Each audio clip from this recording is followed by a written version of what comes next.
Normally said अभी जैसे एक जो सिंपल क्वेश्चन अगर देखते हो तो क्या है कि अगर हमने 10,000 शेयर्स पब्लिक को ऑफर किए, ठीक है, that is 10,000 number of shares मैंने पब्लिक को ऑफर किए, तो जरूरी नहीं है public exactly same number of applications मुझे देगी। And in normal circumstances it can not be exact. बहुत रेयर चांसेस हैं कि आप 10,000 शेयर्स के लिए इनवाइट करो पब्लिक को और 10,000 शेयर्स के लिए पब्लिक वापस अप्लाई करे।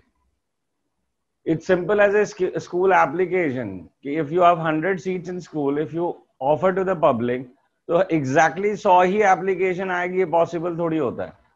The application could be more or less. It's your problem that you have to accommodate 100 only.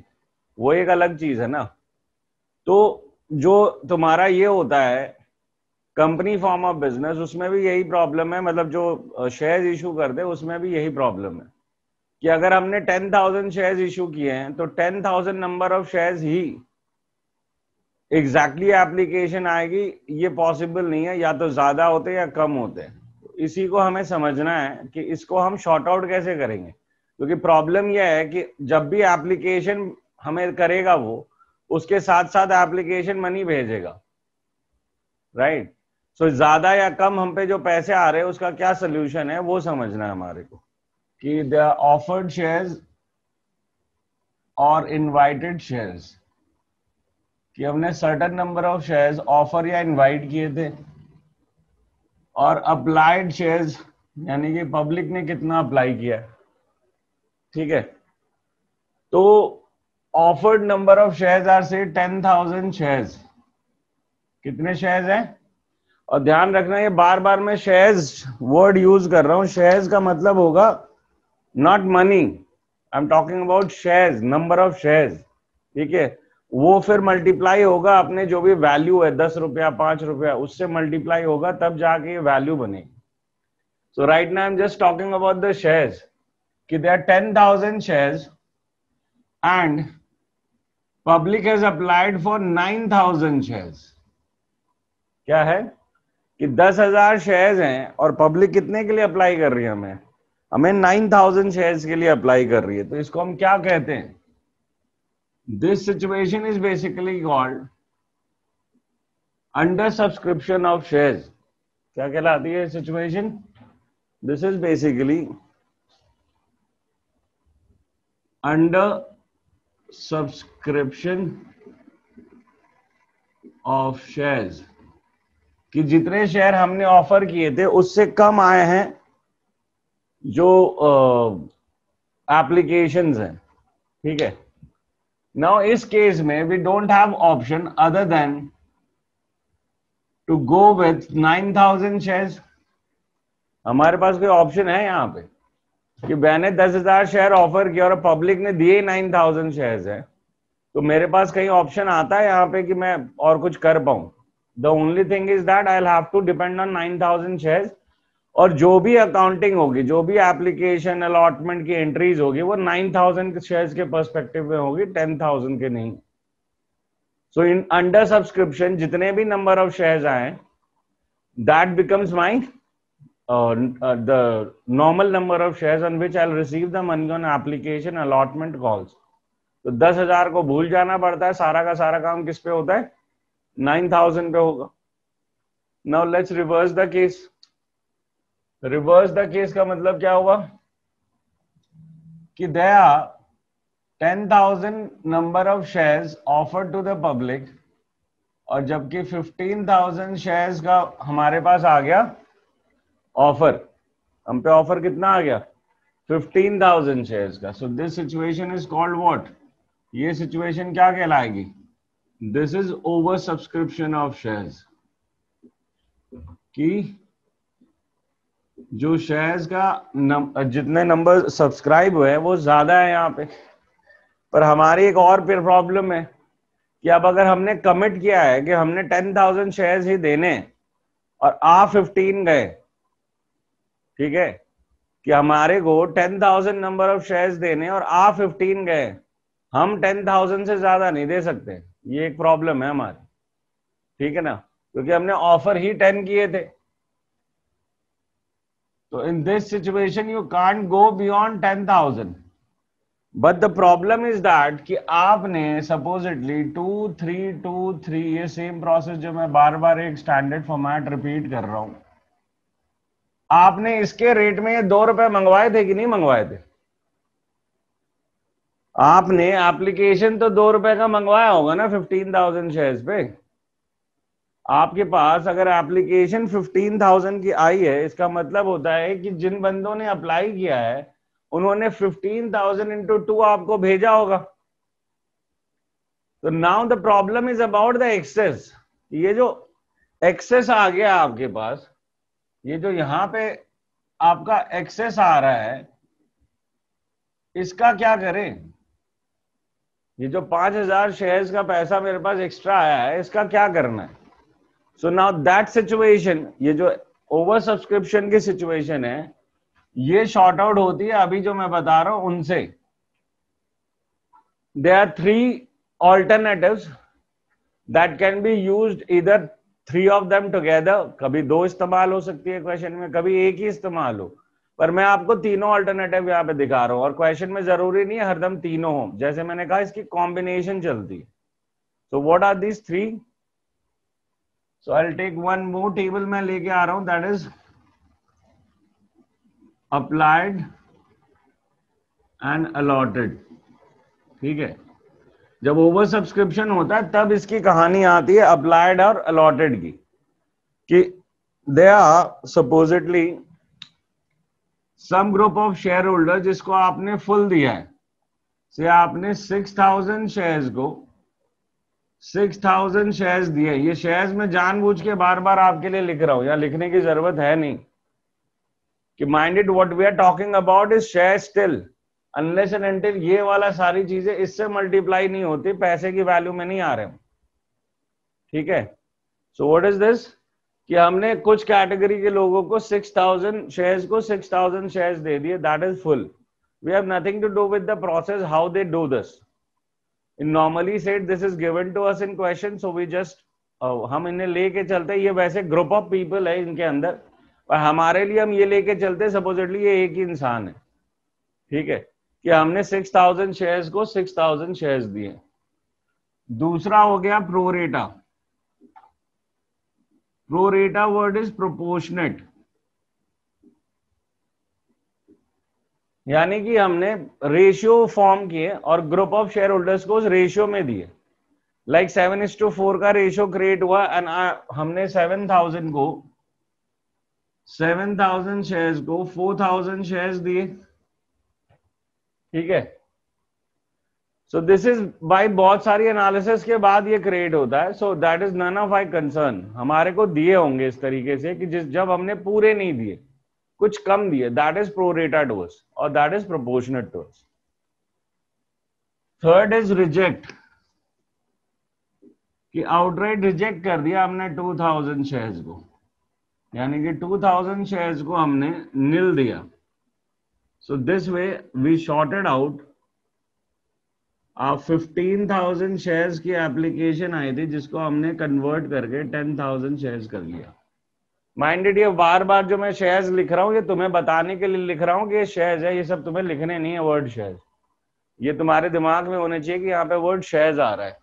ठीक है, तो ये हमने शॉर्ट आउट किया जो एक्सेस का काम था।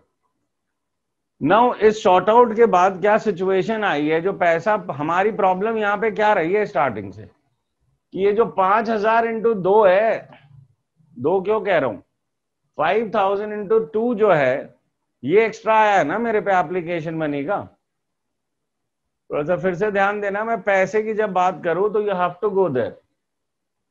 जब मैं बात करूंगा मनी की, तो अगर मेरे पास कितना एक्सेस आया था, 5,000 इंटू 2 एक्स्ट्रा आया था, उसी की सोल्यूशन के लिए 3 ऑल्टरनेटिव्स बने। अब ये 3 ऑल्टरनेटिव, जैसे मैंने कहा कि हरदम क्वेश्चन में नहीं होंगे, हो सकता है ये 2 हो सकता है ये 2 हो सकता है ये सिंगल हो, या ये 2 हो, कोई भी कॉम्बिनेशन बन सकता है, but this is the max combination. हो सकता है एक ही कैटेगरी की 2 बार हो। ठीक है, सो ऐसा नहीं कि 3 ही होंगे, 4 भी हो सकते हैं, 5 भी हो सकते हैं कैटेगरी, बट इन 3 के अंदर रहेगी कहानी। यहां तक समझ में आ रही बात? अब आगे चलते हैं।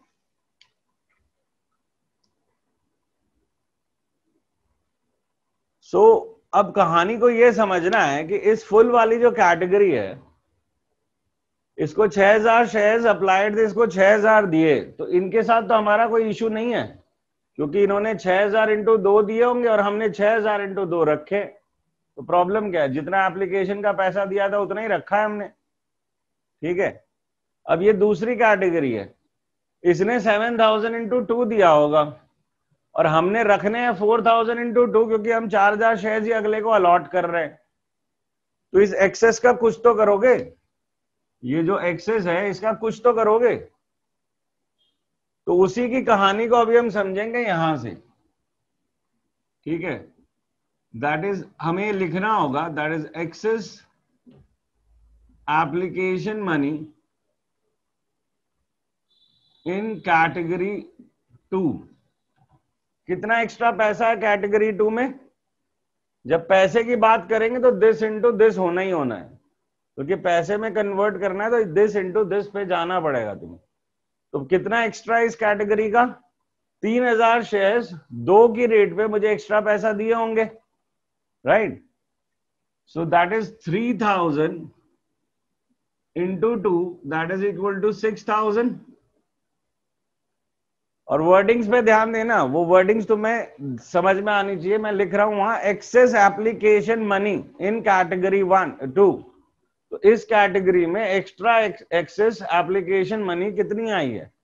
तो 3000 शेयर्स की एप्लीकेशन आई है इंटू 2। ठीक है, now what to do with this money? सवाल यह है कि ये जो एक्स्ट्रा पैसा आया है मुझे सेकेंड कैटेगरी में, इसका क्या करना चाहिए? तो नॉर्मल टेक इसकी भाई वापस कर दो, है ना? But still we have relation with them in तीन चीजों के लिए अभी भी हमारा रिश्ता है उनके साथ। मतलब इस कैटेगरी वाले अभी 4000 इंटू 323 ये पे करेंगे मुझे फ्यूचर में। मैंने इन्हें 4000 शेयर्स तो अलॉट किए है ना, तो 4000 शेयर्स पे ये फ्यूचर में मुझे 323 देंगे कि नहीं? Allotment first call and second call. So instead of returning the money, it's better to adjust it in the next one. तो जो नेक्स्ट हम लेने वाले हैं एप्लीकेशन का पैसे के बाद, अब हम क्या लेने वाले हैं? हम अलॉटमेंट का पैसा लेने वाले हैं। तो जो अलॉटमेंट मनी है उसमें हम एडजस्ट कर सकते हैं इसको, क्योंकि इनसे हमारा रिश्ता अभी खत्म नहीं हुआ है। The relations are still there with respect to 4000 shares. इस 4000 शेयर्स का रिश्ता अभी हमारा बरकरार है, और चूंकि इस कैटेगरी से एक्स्ट्रा आया है तो जो फ्यूचर में मुझे लेना है 323, उससे मैं एडजस्ट कर सकता हूं अगर एक्स्ट्रा पैसा है तो, जो कि है अभी हमारे पास। तो अब क्या करेंगे हम करेंगे less adjusted with allotment. But adjusted with allotment के लिए ये एक बहुत इंपॉर्टेंट चीज है जिसे हम चेक पॉइंट कहेंगे। क्या चीज है चेक पॉइंट? और ये दिमाग में चलेगा चेक पॉइंट। चेक पॉइंट है कि एक्स्ट्रा पैसा आया है इस कैटेगरी में हमारे पास, तो इन कैटेगरी वालों से नेक्स्ट स्टेज में यानी कि अलॉटमेंट में कितना लेना है मुझे। Because I have to check कि जो 6000 एप्लीकेशन का एक्स्ट्रा आया है वो अलॉटमेंट में पूरा अब्सॉर्ब हो पाएगा कि नहीं, कि आगे स्पेल करेगा। भाई 3 स्टेजेस है ना, मेरे पास एक्स्ट्रा पैसा आया है 6000 का। अब 3 स्टेजेस है मेरे पास आगे, अलॉटमेंट है, फर्स्ट कॉल है, सेकंड कॉल है। अगर 6000 का पैसा पूरा पड़ता है तो अलॉटमेंट में अगर एडजस्ट पूरा का पूरा अब्सॉर्ब हो जाए तो मुझे कोई दिक्कत नहीं है, पर अगर अलॉटमेंट से ज्यादा होगा तो I have to put it forward. So check point का मतलब हो रहा है कि आप कह रहे हो हम एडजस्ट करेंगे अलॉटमेंट में, ठीक है? तो एडजस्ट करेंगे तो ये पता भी तो होना चाहिए कि क्या ये 6000 अब्सॉर्ब हो जाएगा नेक्स्ट स्टेज में। वो कैसे पता करेंगे? वो पता करेंगे ऐसे कि प्रोरेटा में 4000 शेयर्स दिए हैं इस कैटेगरी को, और इन कैटेगरी से हमें फ्यूचर में लेना कितना है अलॉटमेंट का? हमें लेना है 3 रुपए के रेट में पैसा, तो चेक पॉइंट हुआ 4000 इंटू 3, कि भाई टोटल 12,000 रुपए लेने हैं हमें अलॉटमेंट में इन कैटेगरी वालों से फ्यूचर में, यानी कि नेक्स्ट स्टेज में। तो अब मेरा सवाल चेक पॉइंट से बस इतना है कि क्या ये अमाउंट जो मुझे एक्स्ट्रा मिली है वो मेरी इस कैटेगरी में अब्सॉर्ब हो जाएगी कि नहीं, सिर्फ यहीं तक पूछना होता है चेक पॉइंट से, इससे आगे नहीं। जैसे 6,000 can comfortably be adjusted in 4,000 into 3, that's it. उसके बाकी का क्या हुआ नहीं हुआ वो तुम्हारा पॉइंट ही नहीं है। चेक पॉइंट किस लिए बना रहे हैं? चेक पॉइंट सिर्फ इसलिए बना रहे ताकि ये जान पाए कि ये जो एक्स्ट्रा पैसा आया है वो नेक्स्ट स्टेज में अब्सॉर्ब हो रहा है कि नहीं हो रहा है। Is it clear? Check point का काम सिर्फ चेक करना है, उसके बियॉन्ड उसमें मत सोचने बैठो कि जो पैसा बच गया उसका क्या होगा and all, that is not your problem.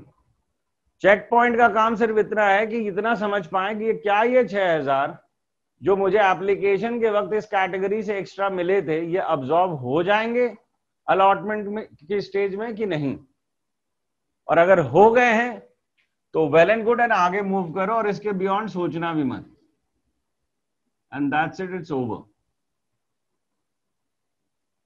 Any doubt? नहीं? नेक्स्ट, अब मैं इसको थोड़ा सा कॉम्प्लिकेट करता हूं कि मैं यहां अज्यूम करता हूं कि ये जो अमाउंट है ये 6 नहीं है 16 है, ठीक है। I am assuming it as 16,000। मैंने क्या अज्यूम किया है कि जो ये एक्सेस एप्लीकेशन मनी है ये कितना है 16,000 है। तो अब फर्क पड़ता है जो हम बातें कर रहे थे उस पर, फर्क पड़ता है इसलिए है क्योंकि अब मेरा चेक पॉइंट कितना है 12 का है और मेरा एक्स्ट्रा कितना आया हुआ है 16, मतलब 12 जो हमें अलॉटमेंट में अब्सॉर्ब कराना है वो तो कंफर्टेबली अब्सॉर्ब होगा, उसके बियॉन्ड भी 4,000 बच जाएंगे। तो कहने का मतलब है इन 16 whole 12,000 would be absorbed and still we will be left with 4,000। तो अब सवाल आता है इस 4,000 का क्या करें? तो इस 4,000 को दो ऑप्शन है, या तो भाई नेक्स्ट स्टेज में जैसे अभी किया वैसे कर दो, है ना, कि अभी जैसे आपने अलॉटमेंट में एडजस्ट किया वैसे ही आप कॉल पे एडजस्ट कर दो, ठीक है ना। और दूसरा होता है रिफंड, कि वापस कर दो। तो ये कब करेंगे और क्या करेंगे ये मैं आपको समझाता हूं कि जब आपका एक्सेस अलॉटमेंट को क्रॉस कर जाए और उसके बाद भी पैसा बच रहा है तो आपके पास दो ऑप्शंस आते हैं। क्या है ऑप्शन?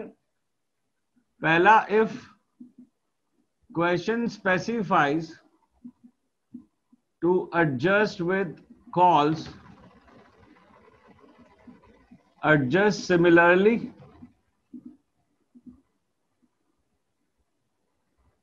जैसे अभी किया वैसे करेंगे आप, है ना। क्या कह रहा हूं मैं कि अगर क्वेश्चन कहता है कि आपको कॉल्स के साथ अब एडजस्ट करना है तो आप सिमिलरली अभी इसके नीचे यहां लिखोगे less adjusted with first call. क्या लिखोगे?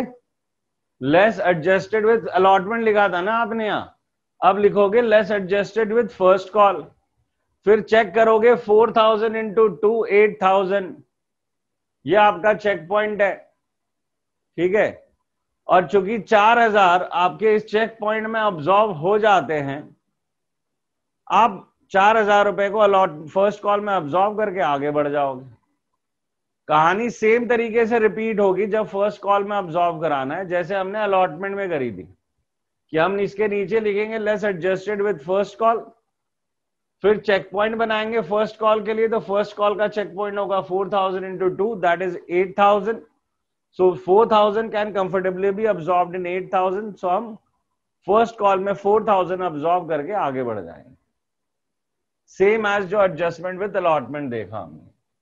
पर अगर क्वेश्चन नहीं कहता है तो हम रिफंड करेंगे, मतलब unless and until question says, हम जब तक क्वेश्चन नहीं कहता कॉल की तरफ नहीं बढ़ाते कहानी को। हमें जब तक क्वेश्चन ना कहे हम कॉल की तरफ फॉरवर्ड नहीं करेंगे कहानी को। मतलब अब जनरलिटी को समझे तो अलॉटमेंट में तो ऑब्जॉर्व करवाना ही करवाना है एक्स्ट्रा पैसा, अगर प्रोरेटा कैटेगरी में आता है तो। यानी कि अगर प्रोरेटा कैटेगरी है और एक्स्ट्रा पैसा आ रहा है, क्या है, एक्स्ट्रा कैटेगरी है और सॉरी प्रोरेटा कैटेगरी और एक्सेस अमाउंट आया है, तो अलॉटमेंट में तो डेफिनेटली अब्सॉर्ब होगा, चाहे क्वेश्चन बोले या ना बोले। जैसे इसमें हमने अभी 6000 या फॉर दैट सेक 12,000 अब्सॉर्ब किए हैं, पर अगर उसके बियॉन्ड है या उससे ज्यादा है, तो उससे ज्यादा वाला जो पैसा है वो क्वेश्चन के कहने पे ही कॉल पे अब्सॉर्ब हो सकता है, अदरवाइज हमें हरदम रिफंड करना है। ठीक है, क्लियर है? आगे चले। तो ये कैटेगरी हमने देखी कि इसमें जो एक्स्ट्रा पैसा आ रहा है उसका क्या करना है। अब आखिरी कैटेगरी है रिजेक्ट। 2000 शेयर्स को आपने कुछ भी नहीं दिया, तो जिसको कुछ नहीं दिया, जिससे कोई रिश्ता बचा नहीं, उसके तो पैसे वापस ही करोगे ना भाई। जिसका कोई रिश्तेदारी बची नहीं हमारे, इनसे तो रिश्ते थे, तो हमने कर लिया एडजस्टमेंट कि भाई अलॉटमेंट पे बढ़ा दे, कॉल पे बढ़ा दे। पर जिसका पैसा हमने एक शेयर्स भी नहीं दिए, उसका पैसा तो वापस करना पड़ेगा। So the last one, that is excess application money in category 3 refunded। कितना रिफंड करेंगे हम? 2000 इंटू 2। एप्लीकेशन मनी कौन सी है? वही 2 रुपए, 2000 इंटू 2। ठीक है, अगेन वही 2000 इंटू 2 की स्टोरी है ना सर, समझ रहे हो ना? उतना ही पैसा एक्सेस आया था एप्लीकेशन का इस वाली कैटेगरी से, जिसको हम वापस कर रहे हैं। तो वापस किया कितना हमने? 4000 रुपए वापस किए। तो try to understand the difference between shares and the value. ये बहुत इंपॉर्टेंट एस्पेक्ट है यहाँ पे, समझ में आ रही है बात? अब ये जो कहानी यहां से हमने शुरू की है, ठीक है सर, और जो ये यहां तक चल रही है, ठीक है, ये पूरी वर्किंग्स हैं जो आपको करके दिखानी पड़ेगी अपने हर क्वेश्चन में जहां ये ओवर सब्सक्रिप्शन की सिचुएशन आएगी। तो ये यहां से स्टार्ट हो रहा है आपकी वर्किंग्स, और ये वहां तक जाएगी। समझ में आ रही है बात? सो दिस इज इंटीग्रल, इसके बिना जर्नल एंट्री नहीं कर पाओगे। दिस इज वेरी इंपॉर्टेंट, और ये सबसे ऐसी चीज है जो यहां पढ़ रहे हो और आखिरी क्वेश्चन तक आपको करना है इसे। So you have to understand it well. ठीक है, अब मैं आता हूं कहानी नंबर, इसकी जो कंक्लूडिंग पॉइंट है उस पर आता हूं। कंक्लूडिंग पॉइंट ये है कि भाई ये हमने क्या किया है, ये किया क्या है? ये हमने ये समझा है कि जो 5000 शेयर्स का पैसा एक्स्ट्रा आया है उसको हमें किस तरह इस्तेमाल करना है, तो वो हमने यहां एनालाइज किया। अब मैं सिर्फ 5000 पे फोकस कर रहा हूं, जस्ट फॉरगेट दिस, ये वाला पोर्शन छोड़ दो, अब बस इस पे रहना। ठीक है, 6000 वाले कि भाई इतना पैसा 3000 इंटू 2 आपने अलॉटमेंट की तरफ बढ़ा दिया और 2000 इंटू 2 आपने रिफंड कर दिया। तो अब आप बाइफरकेट कर सकते हो कि जो शेयर एप्लीकेशन का पैसा आया है वो गया कहां। तो शेयर एप्लीकेशन का पैसा आया है भाई 15,000 इंटू 2, 15,000 इंटू 2 आया है पैसा। तो गया कहां या लगाएंगे कहां? तो 3 जगह जा रहा है ये। पहला शेयर कैपिटल में जाएगा, जितने शेयर्स हमने दिए उसके रिलेशन में। तो शेयर कैपिटल में कितना जाएगा? हमने 10,000 शेयर्स दिए थे, तो 10,000 इंटू 2, जितने नंबर ऑफ शेयर्स दिए हैं हमने उनको अलॉट किए हैं, इंटू 2 रुपया, ये जाएगा शेयर कैपिटल में। इधर से हमने एनालाइज किया, हम एडजस्ट करेंगे अलॉटमेंट में। तो शेयर अलॉटमेंट पे हमने कितना भेजा? शेयर अलॉटमेंट पे भेजा हमने 3000 इंटू 2। ठीक है, ये अलॉटमेंट में अब्सॉर्ब करवाया हमने। तो ये फिगर यहां से हमने पिक किया, ये इंपॉर्टेंट है। और दूसरा रिफंड हो गया, ये हमारे लिए इंपॉर्टेंट है। तो लास्टली जो 2000 शेयर्स थे उसका पैसा हमने रिफंड कर दिया, दैट इज 2000 इंटू 2। तो ये इसका क्रक्स है, ये जो काम आपने किया है ओवर सब्सक्रिप्शन के केस में, उसका अल्टीमेट आपकी फाइंडिंग क्या है कि आपका जो शेयर एप्लीकेशन का पैसा है ये 3 जगह जा रहा है। ठीक है, अब इसका स्क्रीनशॉट लो और खुद को 2-3 मिनट दो।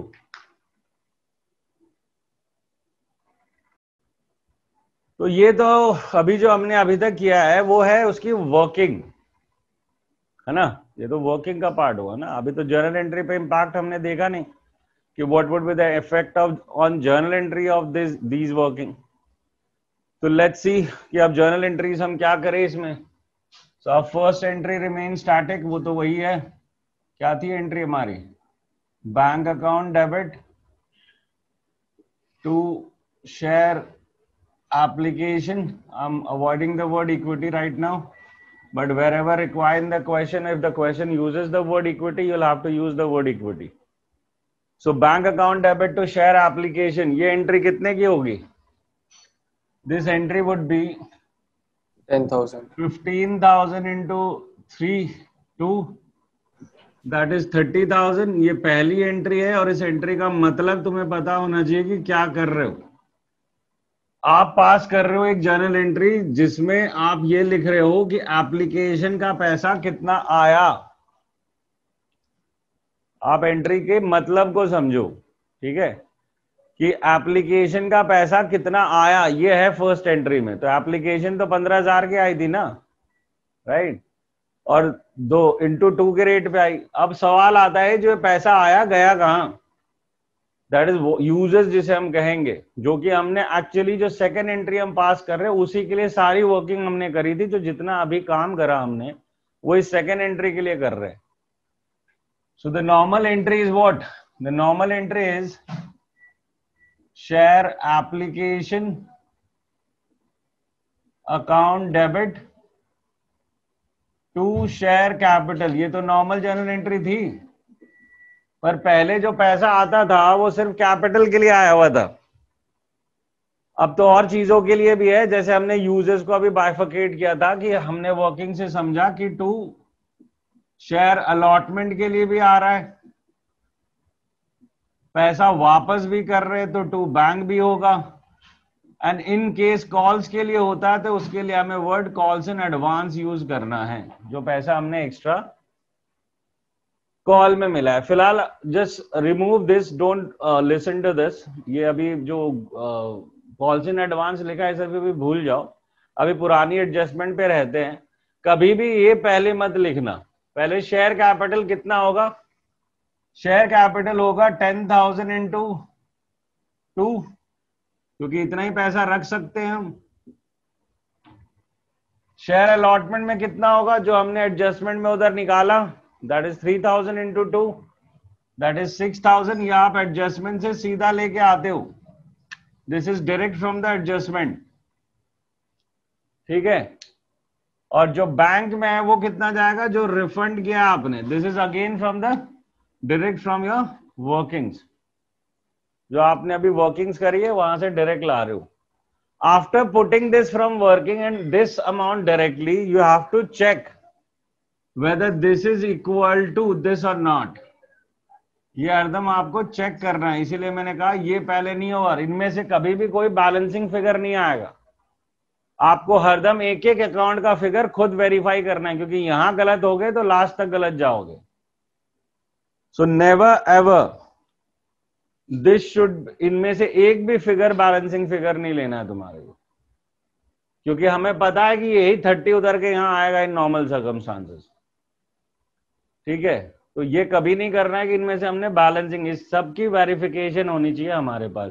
और ये बाइफिकेशन मैंने अभी थोड़ी देर पहले तुम्हारे को जो लास्ट में यहां करके दिया, वो बाइफिकेशन थी जो आपको दिमाग में करनी कि पैसा गया कहां। कॉल्स इन एडवांस में तभी जाएगा इफ एडजस्टेड विद कॉल्स। अगर कॉल के साथ एडजस्ट हो रहा है तब जाएगा। फिलहाल इसमें नॉर्मली तो ऐसा नहीं था, अज्यूम्ड, हमने अजम्पशन के ऊपर एक ऐसी सिचुएशन क्रिएट कर ली थी, है ना। जो हमारा नॉर्मल हमने एक क्वेश्चन टाइप पैटर्न बनाया था उसमें नॉर्मली ये सिचुएशन नहीं थी, बट जो ये 4,000 जो मेरे दूसरे अज्यूम्ड में बच गया था वो यहां आता। अगर मैं अज्यूम्ड वाला सिचुएशन साथ लेके चलता जहां पे मैंने एक्सेस को 16,000 कर दिया था, तो फिर वहां जो बैलेंस बच रहा था 4000 वो आता, बट फिलहाल नहीं है। फिलहाल जो हमने टोटल सिनेरियो लिया उसमें नहीं है ये कहानी। ठीक है, तो ये यूजेस की स्टोरी है। ये किसकी स्टोरी है? दिस इज यूजेस, कि जो शेयर एप्लीकेशन का पैसा है वो कहां गया। ठीक है, एंड इसी के लिए हमने वो पूरी का महाभारत करी थी। जो कहानी हमने अभी देखी है वो सारी किसके लिए देखी है? इसी एक जर्नल एंट्री के लिए देखी है। अभी मैं तुम्हें ले जाता हूं दूसरी जर्नल एंट्री पे, दैट इज अलॉटमेंट ड्यू की entry. So that is share allotment account debit to share capital. Share allotment account debit to share capital, this is due entry. ये किस चीज की एंट्री है? ड्यू की एंट्री है, या आप कह सकते हो जो एक्सपेक्टेड है उसकी एंट्री है, कि आप एक्सपेक्ट कितना कर रहे हो कि आपको अलॉटमेंट के वक्त कितना मिलना चाहिए। दिस इज ड्यू और एक्सपेक्टेड एंट्री। तो हम कितना एक्सपेक्ट करते हैं? हम एक्सपेक्ट करते हैं 10,000 इंटू 3। हम कितना एक्सपेक्ट कर रहे हैं? जितने शेयर अब यहां फ्रॉम दिस ऑनवर्ड हमारे शेयर्स पहुंच चुके हैं 10,000 पे। अब सारा काम 10,000 पे ही चलेगा। 15,000 शेयर्स को 10,000 पे कन्वर्ट कर दिया हमने। यहां पे हमने वो शॉर्ट आउट कर दिया कि 15,000 शेयर की जो एप्लीकेशन आई थी उसने हमने 10,000 में कन्वर्ट कर दिया है। अब मेरे इसके आगे का सारा काम 10,000 पे ही चलेगा, कि अलॉटमेंट में नॉर्मली मैं कितना एक्सपेक्ट करता हूं अगर ये सारी सिचुएशन ना रहे। दैट इज ड्यू और expected. So total 10,000 shares allotted थे और हमारे को 3 रुपए लेने थे अलॉटमेंट के। सो द ड्यू और expected is how much? That is basically 10,000 into 3, that is 30,000। ये बात समझ में आ रही है? नेक्स्ट, अब अगर यहां पे दूसरी जो एंट्री है दैट इज रिसीव्ड की है। क्या एंट्री है दूसरी? दूसरी एंट्री है हमारी रिसीव्ड की, है ना। सो जो रिसीव्ड की एंट्री है वो होती है bank account debit to share allotment, है ना। Bank account debit to share allotment. इन दो एंट्री में अगर कोई डिफरेंस अराइज होता है,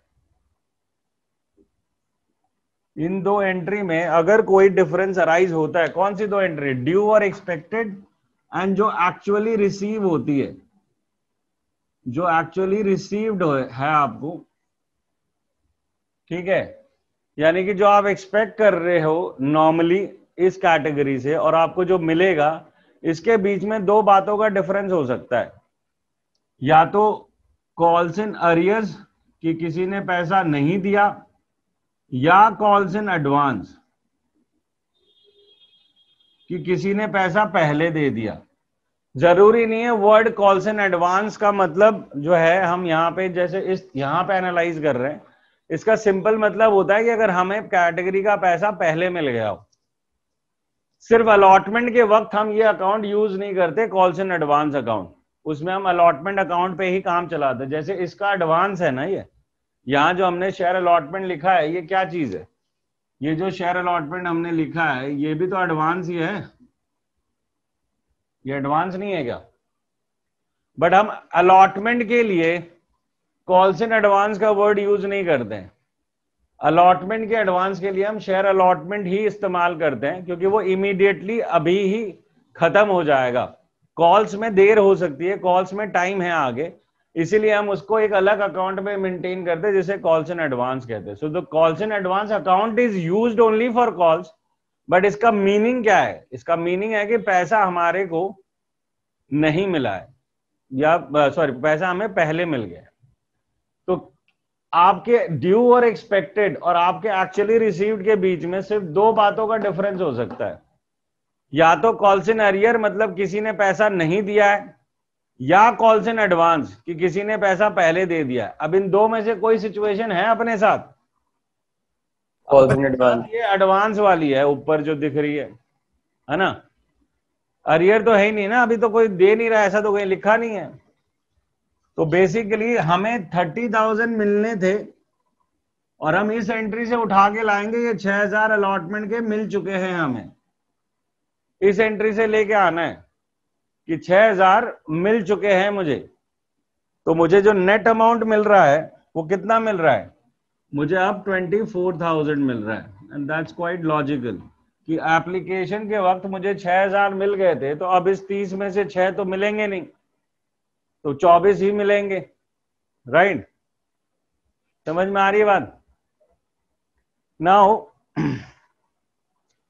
जो कॉल एंट्रीज होगी, तो कॉल एंट्रीज के केस में हमने जैसे पहले डिफाइन किया है, that is similarly to the allotment, that's similarly to allotment, यानी कि उसमें भी हमारे को यही देखना है कि ड्यू और एक्सपेक्टेड की ये दो एंट्री होगी और इसके बीच में अगर डिफरेंस आता है तो कॉल्स इन अरियर और एडवांस का आता है। पर उसमें हमें कॉल्स इन अरियर और कॉल्स इन एडवांस अकाउंट इस्तेमाल करने पड़ेंगे, तो वो हम देखेंगे क्वेश्चन के थ्रू, क्योंकि ये दोनों अकाउंट इस्तेमाल होंगे। जब भी पैसा कोई नहीं देगा तो कॉल्स इन अरियर इस्तेमाल होगा, जब पैसा किसी ने पहले दे दिया तो हमने यहाँ ऑलरेडी एक कॉल्स इन एडवांस अकाउंट इस्तेमाल कर रखा है, तो ये कहीं ना कहीं जाके सेटल भी तो होगा आगे। अगर हमने कॉल्स इन एडवांस यहाँ लिखा कि हमें कॉल का पैसा पहले मिल गया, तो कहीं तो एडजस्ट करेंगे। तो जो मैं सेकेंड इलस्ट्रेशन कराऊंगा इसके बाद वह, उसमें आपको ये क्लियर होगा कि कॉल्स इन एडवांस को कैसे इस्तेमाल करना है। फिलहाल ये उसी कॉन्सेप्ट का कंटिन्यूएशन था।